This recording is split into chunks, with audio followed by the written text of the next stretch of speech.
Hi everyone, this is the DJ Roscoe Sports Show for this Thursday, January 30th, 2025. Completional Black Trolley once again. My son's at speech class, and we are here at the home of the reigning Division III national champion college baseball team, the Misericordia Cougars. The Cougs can ball is their slogan. They won their first ever national championship last season. About to start up a new year in just another probably a couple of weeks, where they'll be starting playing. Even though it's freezing cold, there's some snow squalls out there on different days, and at times I feel like I'm an igloo when I leave my house. But it's getting a little bit better. We've had some 30s and even some 40-degree days, besides when the wind is blowing all the trash cans and recycling bins around the other day during trash pickup. But overall, it's getting better, and before you know it, a little secret, spring will be here, I think in about 7 weeks, in about 50 days, 49 days, and baseball will be back. So hallelujah, hallelujah. Spring training baseball will be back. We are now in the last Thursday in January. February 1st is this Saturday. Hooray! Groundhog Day is this Saturday, this Sunday, February 2nd, when they have the boring, and it starts tonight, and then it goes on Sunday, those flag, two-hand touch, silly Pro Bowl games. Now they don't even play a real game anymore, but before it was almost like two-hand touch before. But it's fun to see the different stars out there, and that will be tonight on ESPN, and then Sunday on ABC and ESPN, and the Manning brothers usually face off as the coaches of the All-Star football team. But I still wish it was a real game, but as we have a bye week before Super Bowl 59. But yeah, we have Major League Baseball opening day. It's just 8 weeks from today. Yes, that is true. It's not a lie. I know my buddy Dan Storm would claim that that's fake news. Thursday, March 27th is 8 weeks from today, 56 days away, and even a week before that, so in about just 7 weeks away, the Dodgers and Padres kick off the season in Japan, where Shohei Ohtani goes back to his home country, and I'm sure he will be showered with gifts and love with how popular he is in America and in his home country of Japan. So opening day is 8 weeks away, 7 weeks if you we count the Padres-Dodgers series. Yankees' first spring training game is on Friday, February 21st, which is just 22 days away, 3 weeks away on Yes Network, and then play the Detroit Tigers and the Gotham Sports Network. So it will be here before you know. It's a lot of wheeling and dealing with baseball. While we're at it, let's just talk about baseball for a second. There were some recent sightings. There's still some big free agents still out there and possible trade scenarios. Yeah, still the power-hitting slugger Pete Alonso still out and about. Wait to see who will sign him. The Mets. Will he go to the Mets? I think he'll end up going back to the Mets. The Mets had a little thing for their season ticket holders at Citi Field in New York last weekend. Steve Cohen was talking about how difficult the negotiations have been with high-powered and at times a menace to baseball and all sports, Scott Boras. But he gets money. Sometimes it takes a while, and sometimes the players kind of get screwed over a little bit because they have to sign short-term deals because they don't get the long-term deals like he got with Juan Soto with the Mets with the 15-year deal, $765 million. So Pete Alonso, there was some talk he'd go to the Blue Jays. The Blue Jays got Anthony Santander. They'd have to defer lots of the money. But now it looks like the Mets have re-engaged with Pete Alonso. So we'll see now as we get into February, almost spring traded. Can the Mets re-sign Pete Alonso? You would think. Then it also looks like Alex Bregman, who's still out as a free agent, a Scott Boras client, he might be returned to the Astros. That seemed like impossible after they got Paredes in the Kyle Tucker trade, and there was nowhere really for him to play. They got Christian Walker to play first base. But now the talk is that Jose Altuve, their star little future Hall of Famer second baseman, might move to the outfield, which he's never played before, especially in Pro Bowl, so it's a different beast. But he's a tremendous athlete, so he might move there, and Alex Bregman might play third base and come back to the Astros. So right now the Tigers, Red Sox, all these teams that, Cubs, you thought maybe we'd go after Bregman. Bregman might end up back with the Astros, and Pete Alonso might end up back with the Mets, even if they're on shorter term deals with opt-outs and all that, what Scott Boras likes to do. Jack Flaherty, a star pitcher who was on the Dodgers championship team last year, he's a free agent. Nolan Arenado, trade possibilities still out there. And then Yankee, hopefully they can bring back their top-notch lefty reliever, the great old-school 70s mustache, Tim Hill, still out there. But there has been recent signings. Carlos Estevez, which is the real name of Charlie Sheen, he is signed. He was pitching for the Phillies last year after they got him for the Angels for the stretch drive for the playoffs. He has signed a 2-year contract with the Kansas City Royals. A star infielder who's coming off a shoulder injury should be back by May. Ha-Seong Kim, a solid infielder who played for the Padres last year. 2 years, $29 million with the Tampa Bay Rays. A nice pickup. He has an opt-out after just 1 year. A change-up artist, solid reliever for the Yankees. He'll be frustrated because he throws 95-mile-per-hour fastballs, but he only mostly wants to throw change-ups. And sometimes if they're sitting on it, they'll crush it. But he was still very effective in a couple tour. I think now this was his third tour of duty with the Yankees. Tommy Cadley, 1 year, $7.75 million with the Detroit Tigers, will re-team up with former Yankee Gleyber Torres, who signed a 1-year deal early in the offseason with the Tigers. Ryan Stanek, with the long, glorious mullet, long hair like Con Air, Nicolas Cage fame. 1 year re-signs with the Mets, 1 year for almost $5 million. Former Philly and Oriole outfielder Austin Hayes signed a 1 year, $5 million deal with the Reds. The Reds are picking up guys. Outfielder Adam Frazier was a 2021 All-Star with the Pittsburgh Pirates. He's re-signed back with the Pirates after playing for the Royals last year, 1 year deal with the Pirates. Ryan Presley, the former All-Star closer and then setup man of the Astros, once they got Josh Hader. He got traded to Chicago Cubs, so he's a heck of a pitcher. A really devastating curveball and a solid fastball as well. The Reds traded for one of the Rogers twin brothers who pitched together for the San Francisco Giants. Taylor Rogers got traded. The lefty relievers got traded to the Reds, a solid pickup. So overall, some nice moves there. And then also A.J. Minter last week, we forgot to mention, the star lefty reliever formerly the Atlanta Braves, was on that championship team from 2021. He signed with the Mets, 2 years, $22 million. So still some guys out there. I think Kelly Jensen's still out there, a power throwing closer. So still some guys out there. The big ones, of course, are Pete Alonso and Alex Bregman. They might both go back to their respective teams they've been on for years and years with the Mets and Astros, respectively. So, but some nice pickups along the way. So that's the baseball talk. Opening day with here before you know. It's hallelujah. Even if it's just in Florida and Arizona, it makes me feel warm to see the palm trees and the warmer weather. And then basketball.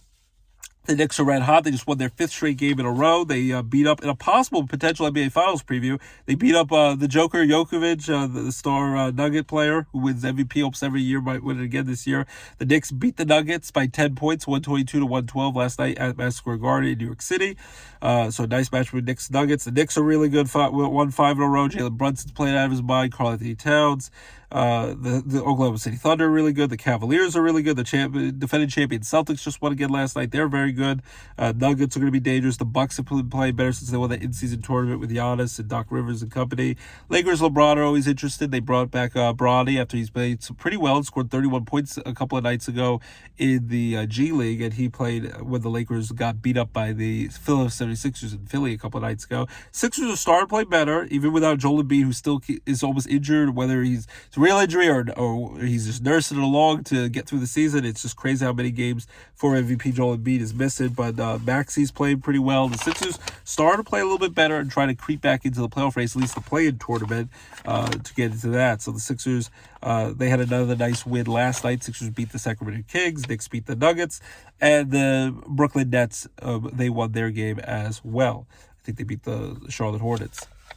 Hockey, Baby Penguins, they crushed their arch rival Hershey Bears 9-0. That's correct. That's the score. 9-0 at home last night, Mohegan Arena and Casey Plaza in the WB. So Baby Penguins play really well, and they crushed their rivals. So that was probably a thrill to see them beat up the Bears, who won back-to-back Calder Cup championships in AHL minor league hockey. The Rangers are starting to heat up a little bit. Finally, it's about time. But their goalie is doing really well inside that contract extension. They've had a couple of hiccups in there, but they're starting to play better. And the Devils beat up on the Philadelphia Flyers last night, 5-0 in Jersey, so that was a beatdown. And the Penguins, they finished up their West Coast trip. They lost a couple of games on the West Coast in San Jose, in California, against the Anaheim Ducks as well. But last night, Wednesday late night hockey on TNT, the Penguins came back, won 3-2 in overtime. Sidney Crosby, the great future Hall of Famer, got the winning goal, nice backhand shot in overtime to beat the Utah Hockey Club, the new expansion team. So the Penguins got the win. Both Pittsburgh and the Baby Penguins got it done last night. So hockey's been fun. Basketball's been fun. And college basketball, before you know, it's going to be March Madness. We're only about a month away now. We're about to be in February. Baseball talk, we did that. And now, let's get into football. We have, of course, a bye week besides the the bye week off for the Super Bowl teams, besides the silly Pro Bowl games. Russell Wilson was added to that roster, so that would be fun to see him out there. Malik Neighbors, the Giants' rookie star receiver, that would be fun. They've added some guys who are willing to show up. Drake May is going to be there because a lot of guys either backed out or can't play if they're on the Super Bowl teams. And of course, Super Bowl 59 New Orleans next Sunday, February 9th, 6:30 p.m. on Fox, and you can stream for free on Tubi. Kevin Burkhardt, Tom Brady, Aaron Andrews have the call.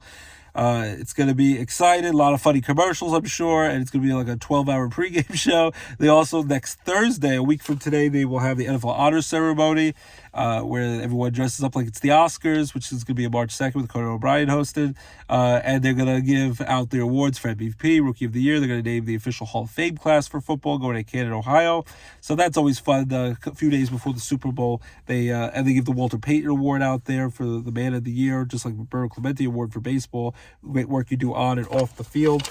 So that will be fun. Next Thursday, February 6th, will be the NFL Honors Show on Fox. And then, of course, we have Super Bowl Sunday. So that's going to be cool. But, of course, a lot of America didn't want to see it. A lot of people in America wanted to see either Bills-Eagles, Bills-Washington Commanders with star young rookie Jaden Daniels, and see Josh Allen finally get over his nemesis, the Chiefs, and get to the Super Bowl and finally conquer his demons and win his first Super Bowl, at least make his first Super Bowl, and give the Bills their first Super Bowl title. Washington had been this far to the NFC title game. It had been since 1991 with the Terminator Judgment Day, the Terminator sequel with "I'll be back, dig du got me the ball, and hasta la vista, baby." Arnold Schwarzenegger was in that movie from back in the day, that 34 years ago. But Washington had a great season, and the Bills had a great season, but they fell short. Chiefs, of course, it's going to be the Kansas City Chiefs versus the Philadelphia Eagles, a rematch of the Super Bowl from 2 years ago when the Chiefs won by 3 points on a controversial holding call they called against the Eagles, pulling Juju Smith-Schuster's jersey. Still believe if Jalen Hurts had a chance to have that ball, he'd at least tie, send it to overtime, or possibly win the game. And now it's going to be the rematch. And Saquon Barkley gets to go to the Super Bowl for the first time. Nick Sirianni, the Eagles coach, finally gets to shut up a lot of his doubters. So does Jalen Hurts, the star quarterback of the Eagles. First Eagle quarterback to go to the Super Bowl twice as an Eagle. And they will try to get their first Super Bowl rings. Very happy after the years of losing and the injuries. Saquon Barkley having a great season, great postseason, almost broke the rushing record, over 2,000 yards. Been amazing in all 3 playoff home wins in Philly, beating the Packers, the Rams in the snow, and then beating the Washington Commanders. And now he will get his first crack at a Super Bowl ring. So hopefully that will happen. Of course, the Chiefs trying to they were 15-2 in the regular season. The Eagles were 14-3. The Chiefs trying to be the first NFL team in Super Bowl ever to have a three-peat, win 3 straight Super Bowls. They've been to 7 straight AFC Championship games. All 7 seasons, Pat Mahomes has been a starter. And then they've been to 5 of the last 6 years they've made to the Super Bowl in 2019, 2020, 2022, 2023, and 2024. The year they lost the Super Bowl was in the 2020 season, the COVID season, when Tom Brady's first year with the Buccaneers beat them. We crushed them, and he was running for his life because offensive line would protect Pat Mahomes. They've got much better at that. Plus, the referees give them almost every benefit of the doubt call. And then the year after, 2021, Joe Burrow, the Bengals, got to give them more props. They went into Arrowhead Stadium in Kansas City and actually beat Pat Mahomes and the Chiefs. But, of course, a lot of people say it's not fair with the cheating calls and the referees giving them close calls. Who knows? I think it's one of those things. You have to win decisively against the Chiefs. Anything close, they're going to give the Chiefs the benefit of the doubt, whether it's to get the Swifties out there, for Taylor Swift to be out there. You'll see her nonstop to the Super Bowl, or just the narrative that Tom Brady basically passed the mantle to Pat Mahomes, that he's the new golden boy of the NFL. So the Chiefs... There were some close ones. Josh Allen, the 4th and inches, that should have been a first down. And then they cut to commercial. They said, no, he's just short of that. And there's just so many close plays. And even at the end, Kincaid dropped a pass that could have been a first down, could have got a field goal to tie or a win. They lost a heartbreaker, 32-29. The Chiefs beat the Buffalo Bills once again. They beat them by 3 points. The Bills now, they're, I think, 3-1, Josh Allen, in the regular season against Pat Mahomes, but in the playoffs now 0-4, just like with the 4 straight Super Bowl losses in the early 90s, 30 years ago. They're now 0-4 against Pat Mahomes and the Chiefs, whether it be in Kansas City or Buffalo last year. The Chiefs just seem to have their number in the playoffs. So there's just a lot of, questionable calls here and there, penalty calls, the worthy catch that pretty much hit the ground. It was pretty much a tie goes the runner jump ball. They called that a catch.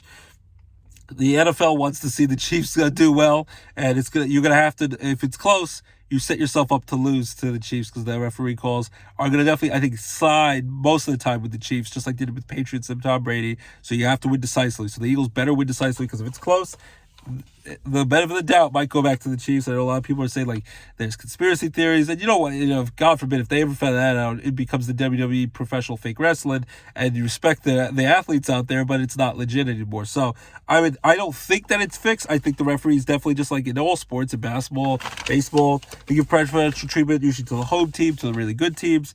And they usually just give you the benefit of the doubt that you know what you're doing out there. But I don't think it's fixed. A lot of people do with Roger Goodell, because if it's fixed, then what are we doing here? And I know, all the nonstop sports gambling commercials in the stadium, outside the stadium, on TV. I am happy for DeAndre Hopkins after years of success in the NFL, star receiver of the Chiefs. He's making his first Super Bowl appearance. Andy Reid's trying to win another title. Pat Mahomes trying to win a fourth title and try to cement his legacy, get in that GOAT conversation at quarterback with Tom Brady. He's not even quite 30 years old. He doesn't turn 30 till later this year, and he's already been to now 5 Super Bowls, 7 straight AFC Championship games. Every year he's been the starting quarterback of the Chiefs and trying to win his 4th Super Bowl. So it'd be the first team to ever win 3 straight in a row. Travis Kelce out there with Taylor Swift. Will he propose there at the Super Bowl? Who knows? The Eagles are standing their way. They just crushed the Washington Commanders, who Jaden Daniels, the surefire rookie of the year, had a great season. But the Eagles pounded them by 32-point win, 55-23 at home in Philly. In the NFC title game, 55 points breaks the 2015 Cam Newton Carolina Panthers mark. Most points in the NFC Championship game when they crushed the Arizona Cardinals. But of course, everyone remembers that they were heavily favored to beat the Broncos. They were 15-1, the Panthers. And then Peyton Manning in his last game, the Broncos dominated defense and running game. Peyton Manning was older, got a few key passes, but wasn't the star he once was. And the Panthers ended up getting crushed by the Broncos that game. Hopefully, Eagles don't repeat that. But Saquon Barkley had 3 rushing touchdowns, 118 yards. Jalen Hurts had 3 rushing touchdowns, and it did amazing. With all the people saying, "Oh, is he not everything the Eagles wanted more?" He's been amazing out there. Nick Sirianni shutting up doubters. They even let Shipley, a former running back of Clemson, he got to play late in the game, scored a touchdown to break the all-time points record in the NFC Championship game. And Saquon Barkley showed how great of a teammate it was. He came running out of the field, was jumping up and down, celebrating with his teammate. And he just was having the time of his life cheering on his guys. First ever pro touchdown. Kenny Pickett gets to go to the Super Bowl. Played a little bit in, as they would call, garbage time, the NFC Championship game, which is more NFC Championship experience than Dak Prescott and Tony Romo ever got for the Cowboys. You want to stick it to the Cowboy fans, who they're disappointed they ended up getting, instead of Deion Sanders, prime time everyone thought they would maybe get. At least would be interested if it didn't work out. They get a longtime offense coordinator, Brian Schottenheimer, so Jerry Jones, people are not very happy with his pick as a Cowboy coach. We know Mike Vrabel's back with the Patriots, Aaron Glenn with the Jets, and they got their Darren Mogi as their new GM for the Jets. He was the assistant GM of the Denver Broncos, helping turn that team around with Bo Nix, their draft class, and Sean Payton, and all that great stuff. The New Orleans Saints are the only team that's still out there looking for a head coach, and right now it looks like they might be actually favoring Kellen Moore, the young play caller of the Philadelphia Eagles, who used to be offensive coordinator with the Cowboys. Mike McCarthy, who got rid of him with the Cowboys after 5 years, he might be left out in the cold with no head coaching job. So that'll be interesting to see what happens to that. Maybe he'll be covered TV. And all that great stuff. But the Eagles, they crushed Washington 55-23. They were having parties on Broad Street. Just imagine how big of a party it will be like they did 7 years ago when they won their one and only Super Bowl against Tom Brady and the Patriots. And Nick Foles was there as the honorary captain. He handed the NFC trophy to the Eagles when they were celebrating, and then went with his wife to celebrate on Broad Street and celebrate with all the Eagle faithful. They greased the poles and the traffic lights and all the craziness, but it was fun to watch. But the Eagles, my very early prediction, I'll give a bigger prediction next week as we get ready for the Super Bowl, is they find a way to win, and they it's going to be close for a while, but they pull away late and make sure it's not super close so the referees can't kind of screw them over. And the Eagles, by early prediction, win 34-24. I know every time I pick against the Chiefs, they find a way to win. I'm like, oh, this is the year they get them. They're not going to repeat as Super Bowl champions. They might be a first ever team to win 3 in a row, three-peat. But I'm going to go with the Philadelphia Eagles.